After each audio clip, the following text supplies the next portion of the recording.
Barang siapa yang menjauhi perkara tersebut, berarti dia membersihkan agamanya dan membersihkan harga dirinya.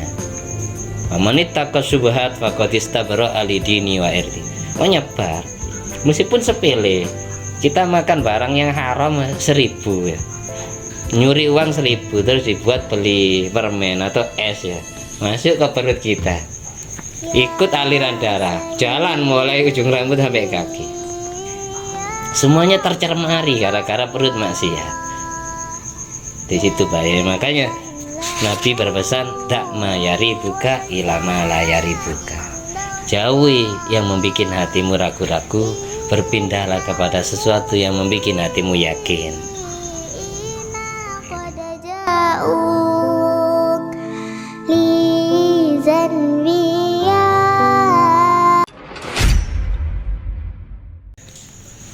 Assalamualaikum warahmatullahi wabarakatuh. Waalaikumsalam warahmatullahi wabarakatuh. Alhamdulillahirabbil alamin alladzi bi ni'mati tatimmu sholihat wa bi dzikri sulahaihi tatanazzalur rahmat wal barakat wassalatu wassalam ala sayyidi sadat sayyidina maulana Muhammadin qutbil qadat wa ala alihi wa ashabi al anjimiz zahirat amma ba'du. Allahumma shalli ala ruhi sayyidina Muhammadin fil arwah wa ala jasadi fil ajsad wa ala qabrihi fil kubur wa ala alihi washabihi wasallim.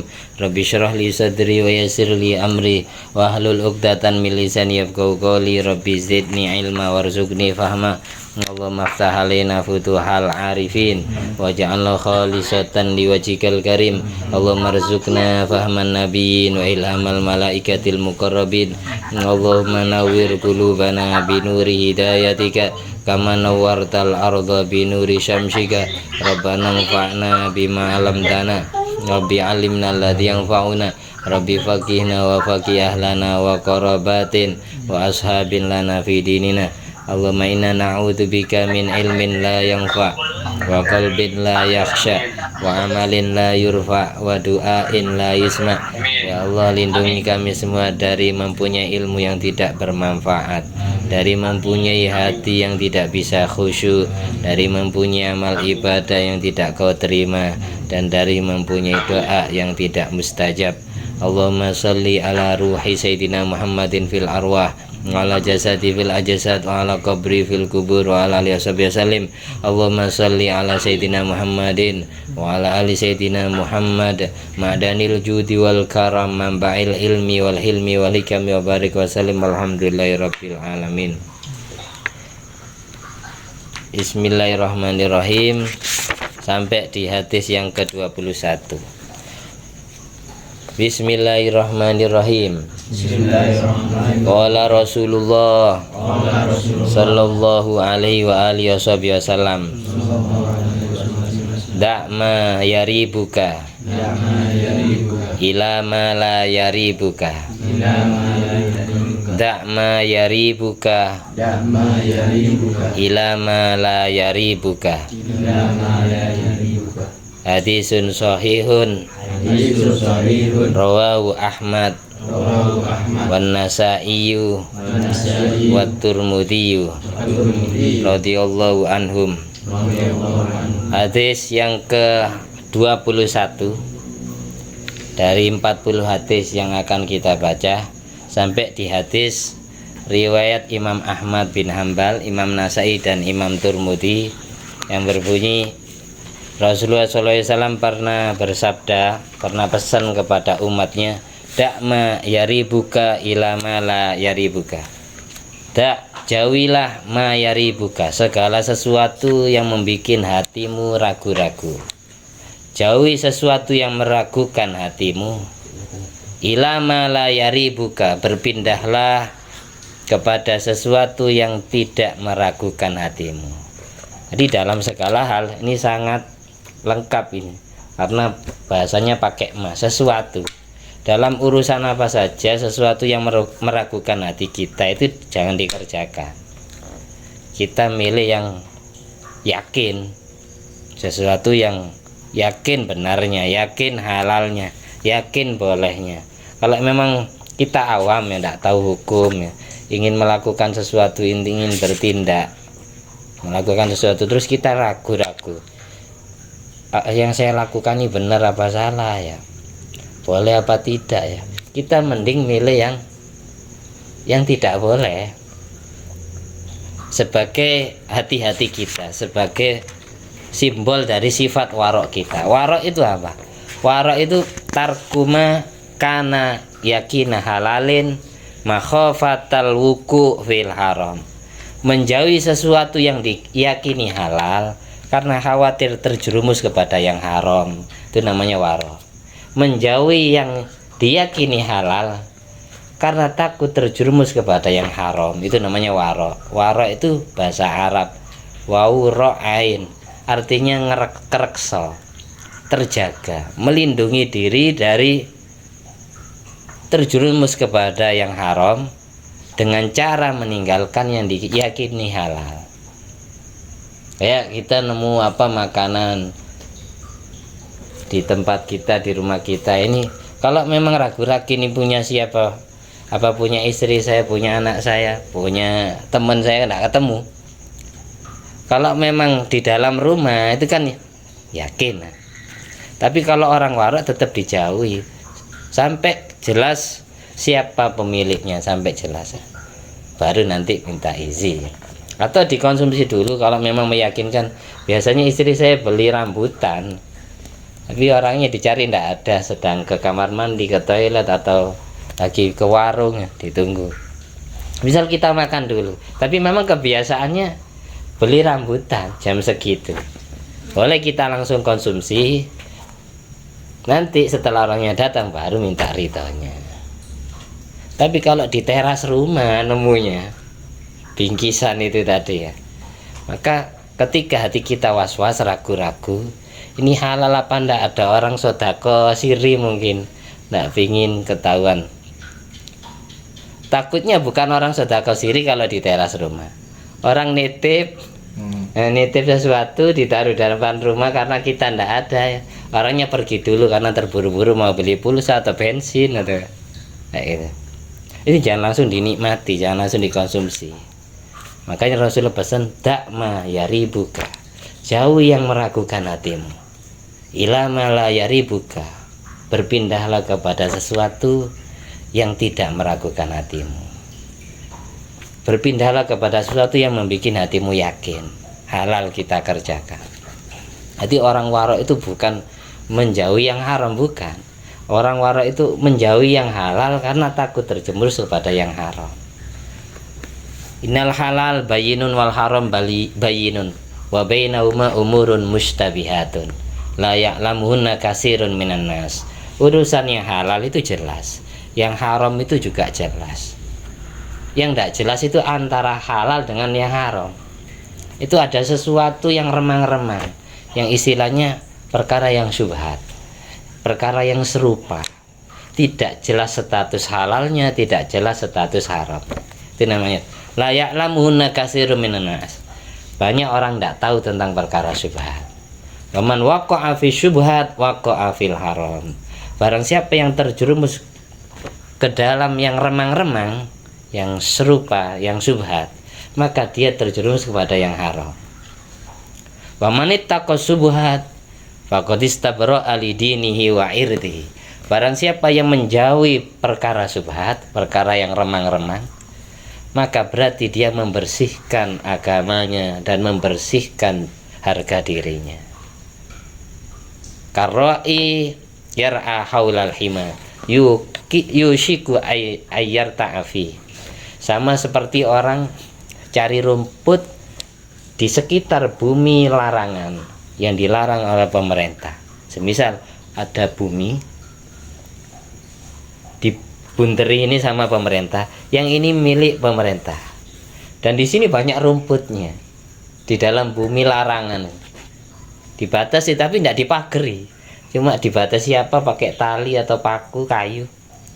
Terus kita cari rumput di sekitar bumi larangan itu, khawatir nanti ada sebagian rumput yang halal, juga ada sebagian rumput yang masuk haram. Kalau kita ngerumputnya pas mepet di pinggirnya, itu gambaran orang mengkonsumsi barang syubhat seperti itu. Sama seperti orang mengembala merumput, cari rumput, ngarit ya. Ngarit di dekat bumi yang dilarang oleh pemerintah untuk diambil rumputnya. Jadi di Bunteri ini batasnya berapa? 1 hektar. Kalau yang di luar 1 hektar ini bumi yang halal, diambil rumputnya boleh. Tapi kita merumputnya mepet di sekitar bumi larangan itu. Khawatir ada sebagian rumput yang kena arit kita ya. Rumput yang dilarang itu masuk. 1 karung ini banyakan yang halal daripada yang haram. Yang haram cuma 1 rumput loh. Ini bisa mencemari kepada yang 1 karung itu. Ya, sama seperti ada kopi jelas halal, tapi terus dicampuri bir 1 tetes. Ya birnya yang menang. Bukan karena banyak kopinya ini. Hukum birnya yang mana? Hukum haramnya yang mana? Bukan hukum kopinya yang mana, kalah tetap. Meskipun birnya 1 tetes, kopinya 1 gelas. Rumput halalnya 1 karung. Terus ada 3 helai rumput yang masuk bumi larangan itu, yang haram itu. Namanya subhat seperti itu. Tapi memang susah jadi orang warok itu. Tapi orang warok ya belajar. Bedanya warok sama zuhud itu apa? Kalau zuhud itu jadi ketika punya sesuatu, punya dunia, dia tidak bangga, tidak bahagia dengan dunia yang dia miliki. Ketika dunianya tiada, ketika lagi tidak ada, dan dia tidak susah, hatinya tidak susah ketika tidak punya, hatinya tidak bahagia ketika punya. Itu intinya orang zuhud seperti itu. Ketika punya harta banyak, hatinya tidak bangga, tidak terlalu bahagia. Tapi ketika harta hilang, harta lenyap, lagi seret, hatinya juga tidak sedih. Itu namanya orang zuhud. Jadi orang zuhud itu tidak harus fakir miskin. Orang kaya itu bisa jadi orang zuhud. Kapan? Ketika semua isi dunia yang dia miliki tidak ada yang masuk ke dalam hati. Dahulunya guru saya Al-Maghfurah Yainawi Abdul Jalil, tanda-tandanya orang zuhud seperti itu. Ketika dunia tiada, dia tidak susah. Ketika dunia ada, dia juga tidak bahagia. Biasa-biasa, relax, enjoy. Punya uang ya tenang, tidak punya ya juga tenang. Itu namanya orang zuhud. Misal kendaraannya tabrakan, kecelakaan, ya tidak marah ya. Waktunya memang besok. Tapi kalau orang cinta dunia pasti ngomel-ngomel. Kok bisa ditabrakkan motor saya? Ngomel-ngomel. Di situ waktunya kecelakaan berarti kan. Kalau orang zuhud itu ketika harta ada dia tidak bangga, tidak bahagia. Ketika harta tiada atau hartanya lagi rusak dan dia tidak susah, itu namanya zuhud. Ya Warul, berlomba ya. Membuatan. Karena gini, maksiatnya perut itu merembet kemana-mana. Beda dengan maksiat anggota selain perut. Kayak kita, kelamin kita maksiat, kan tempatnya di kelamin. Mata kita maksiat, tempatnya di mata. Terus telinga kita maksiat, mendengarkan suara perempuan, terus hati kita syahwat ya. Itu kan maksiatnya di telinga. Ketika mulut kita, lidah kita ngerasani orang atau mencaci maki orang, menyakiti hati orang, lidah kita karena dosa. Maksiatnya di lidah. Tangan kita habis mukul orang, tangan kita maksiat. Kaki kita habis nendang, ke kaki kita habis dipakai jalan menuju tempat maksiat, kan kaki. Tempatnya maksiat itu di kaki. Tapi kalau perut yang maksiat kepada Allah, makanan dan minuman haram itu, makanan dan minuman syubhat itu masuk ke perut, akan berjalan ke seluruh tubuh mulai ujung rambut sampai kaki, lewat darah, akan jadi darah dan akan jadi daging kita. Itu bedanya maksiatnya perut sama maksiatnya anggota selain perut. Di situ bahayanya.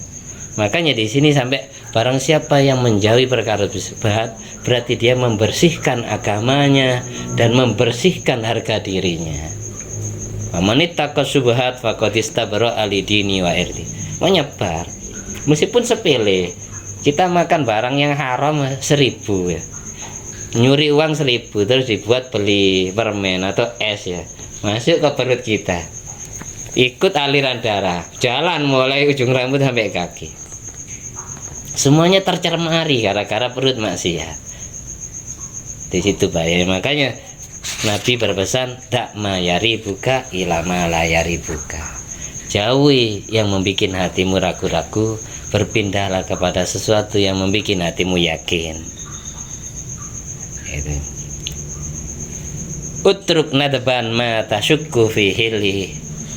Jauhi sesuatu yang membuat hatimu ragu-ragu tentang kehalalannya. Wa'dil ila ma la tasyukku fi hilli. Berpindahlah kepada sesuatu yang tidak membuat hatimu ragu-ragu tentang kehalalannya. Utruk ma tasyukku fi kauni husnan au qabihan au halalan au haraman.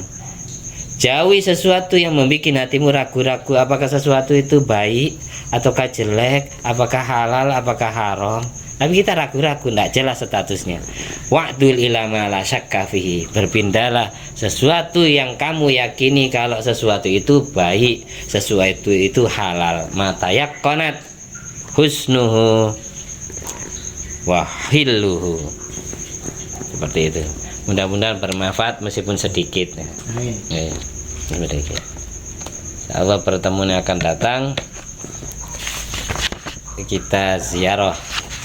Waktu ziarah Jumat Legi sampai di hadis ke-22 bab azan dan iqamah. Sampai orang dulu itu kiai saya itu tirakat mengamalkan hadis ini. Al-Mughafullah Kiai Nur Hasan bin Nawawi itu ngajari anaknya, bukan santrinya. Anaknya itu tirakat bertahun-tahun, 4 tahun, 8 tahun, 10 tahun. Tidak boleh makan kecuali dari makanan yang ditandur sendiri. Tidak mau beli beras ke pasar. Jadi maunya makan nasi dari hasil beras sawahnya sendiri. Jadi tidak mau makan sayuran kecuali dari hasil sayuran yang ditandur sendiri, yang ditanam sendiri. Kayak sterong, singkong semuanya, tela, terus bayam semuanya, lombok yang ditanam. Dan anak-anaknya itu diajari tidak minum air kecuali dari air yang hasil gali sumur sendiri. Itu bertahun-tahun.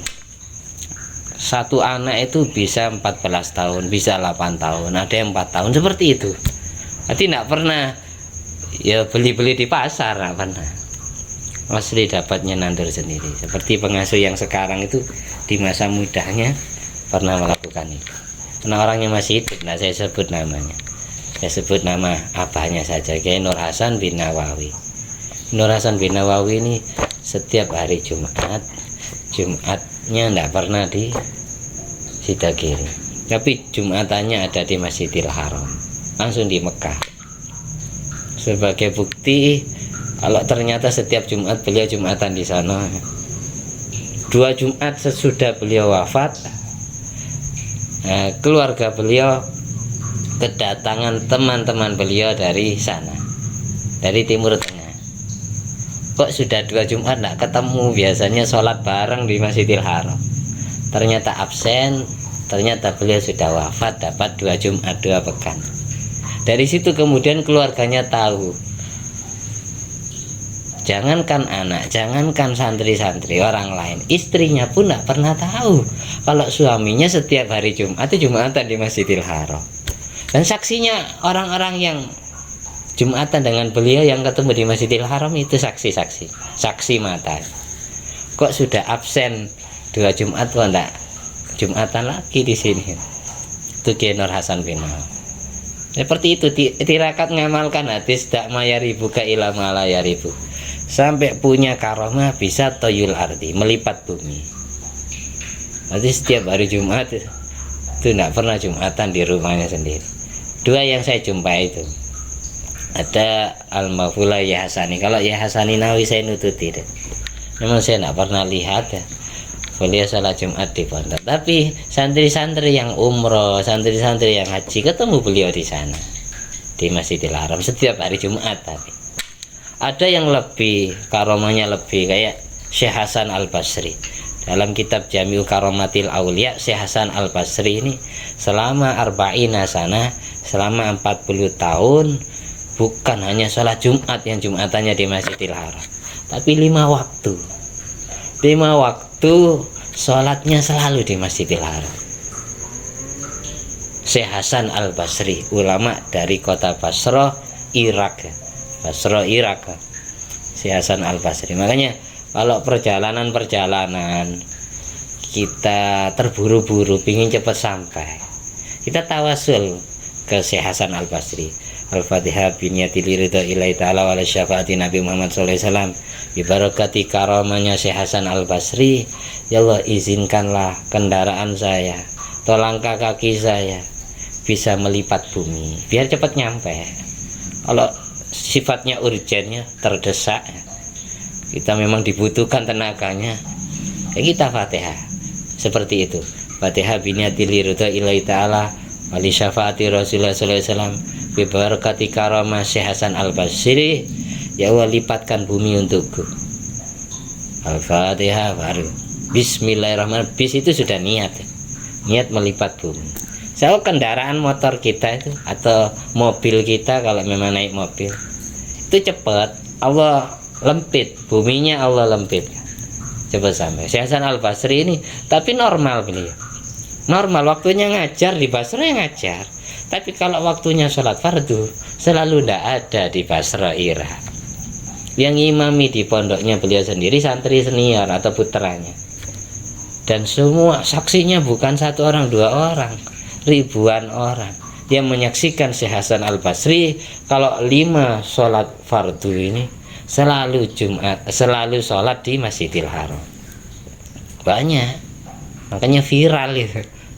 Tapi waktunya ngajar ya ngajar, tidak pernah selama 40 tahun tidak pernah sholat fardu di Basra. Makanya keutamaan orang sholat di Masjidil Haram itu 1 kali sama seperti orang melakukan sholat di selain Masjidil Haram 100.000 kali.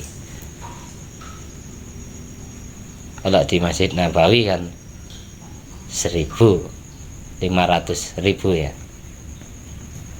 Makanya masjid pertama yang Allah bangun itu Masjidil Haram di muka bumi.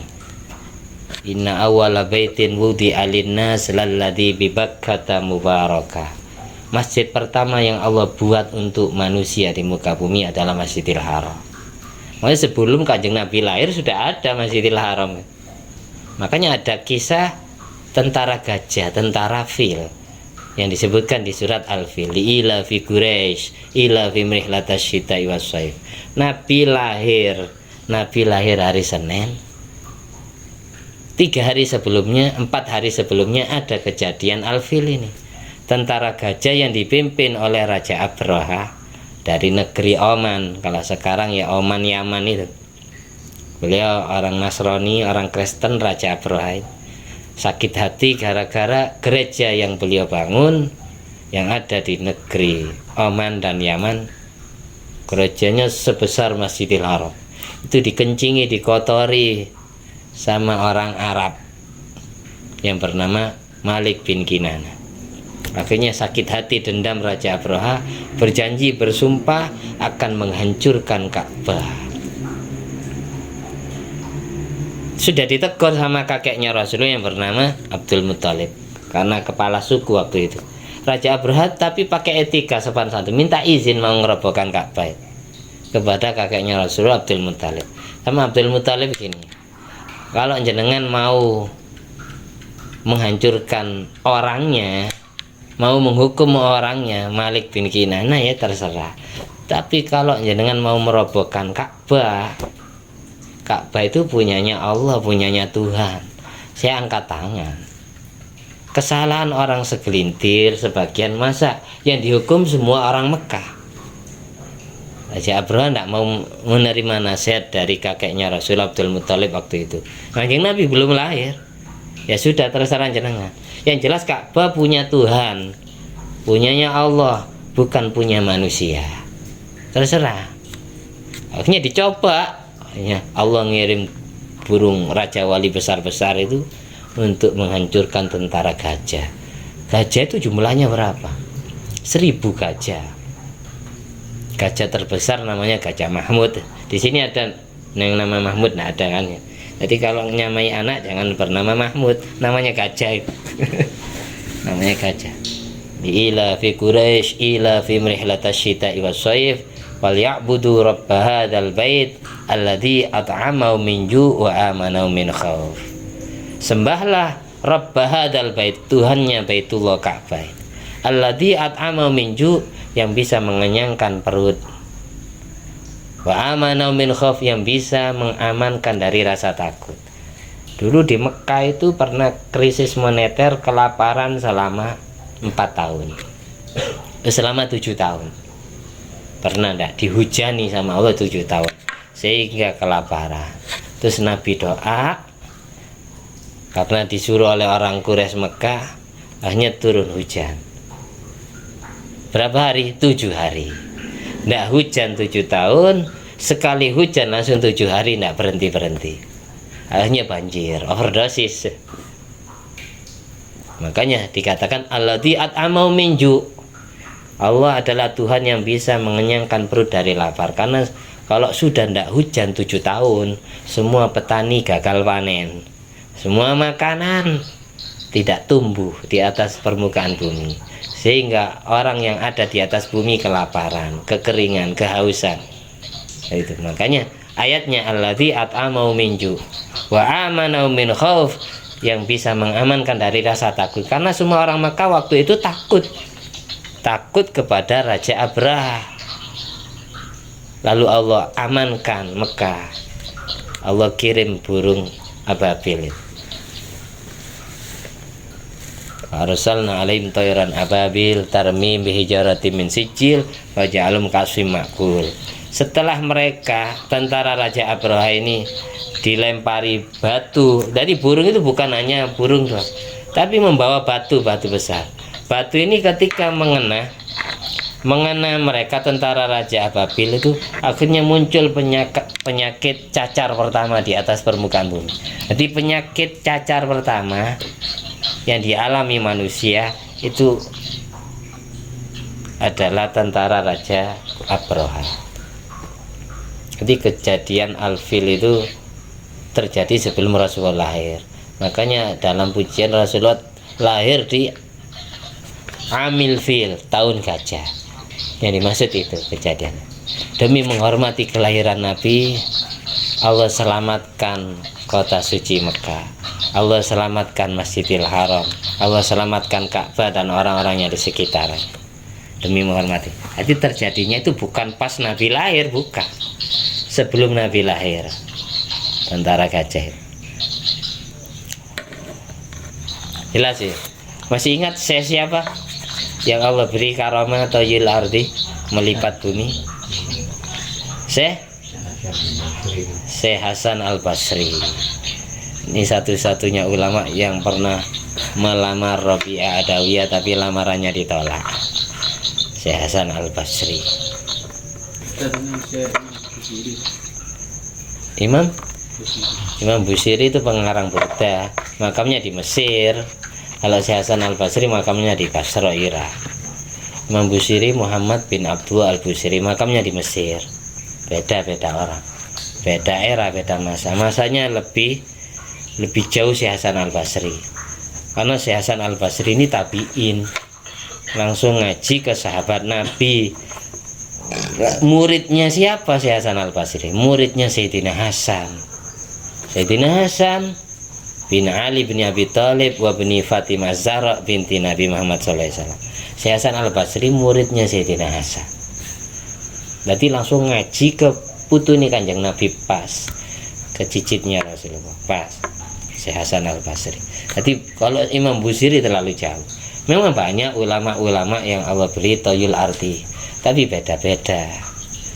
Jadi karomah yang dimiliki ulama itu tidak ada yang sama. tergantung situasi dan kondisi, tergantung zaman dan masyarakat yang dihadapi. Masih ingat siapa? Syekh Hasan Al-Basri. Oh, ya Barul. Syekh Hasan Al-Basri. Mudah-mudahan kita dapat barokahnya beliau semua. Anak-anak kita, cucu-cucu kita, istri kita dapat barokahnya Syekh Hasan Al-Basri dan semua walinya Allah yang kita bahas kisahnya tadi. Amin amin amin ya rabbal alamin. Ala diniyat wala qinatun sholihah wa ala kulli man wasalafus sholih bi Nabil Mustafa wal Mujtaba Muhammadin sallallahu alaihi wasallam. Amin. Siri asraril Fatihah. A'udzubillahi minasyaitonir rajim. Bismillahirrahmanirrahim. Alhamdulillahirabbil alamin arrahmanir rahim maliki yaumiddin. Iyyaka na'budu wa iyyaka nasta'in ihdinas siratal mustaqim siratal ladzina an'amta 'alaihim ghairil maghdubi 'alaihim waladdallin. Amin. Allahumma sholli ala sayyidina Muhammad wa ala ali sayyidina Muhammad. Alhamdulillah alladzi at'amani hadzal ilma wa razaqani min ghairi haulin minni wala quwwatin bi fadli subhana rabbika rabbil izzati amma yasifun wa salamun alal mursalin walhamdulillahi rabbil alamin bi fadli subhanakallahumma wa bihamdika asyhadu an la ilaha illa anta astaghfiruka wa atubu ilaik. Wassalamualaikum warahmatullahi wabarakatuh. Waalaikumsalam.